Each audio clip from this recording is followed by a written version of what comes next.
প্রস্তুতি নিয়ে যদি একটু কিছু বলতেন আজকে নির্বাচনের প্রস্তুতি এখনো পর্যন্ত ভাই ওই সারাদিন পর মাত্র বের হওয়ার সুযোগ পেলাম আর কি। সবাই সহযোগিতা করলো, চলে আসলাম, দেখছি। এখন কি মনে হচ্ছে যে আসনের নির্বাচনের পরিস্থিতি মানে স্বাভাবিক আছে এবং ভোটাররা খুব নির্বিঘ্নে ভোট দিতে পারতেছে?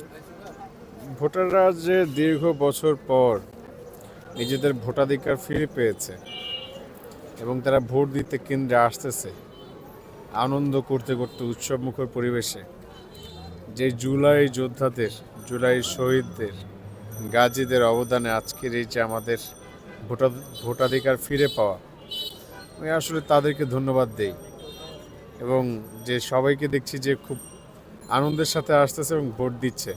সো এখন ভোট কেন্দ্রগুলো আসলে আমার কাছে মনে হয় যে ভোটারদের দখলে। হ্যাঁ, সো যা হবে ভালো কিছু হবে ইনশাআল্লাহ। বিজয়ের ব্যাপারে আপনি কতটুকু আছেন?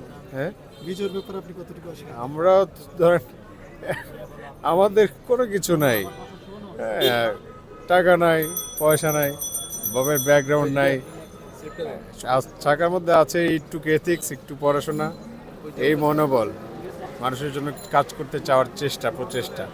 সো আমরা যদি ধরেন, আমি কিন্তু আমার নিজেরও টাকা নেই, আমি কিন্তু হচ্ছে পাবলিক ফান্ড নিয়ে, মানুষের টাকা নিয়ে, প্রায় 5.5 লাখ টাকার মতো মানুষের টাকা নিয়ে আমি হচ্ছে নির্বাচন করতেছি।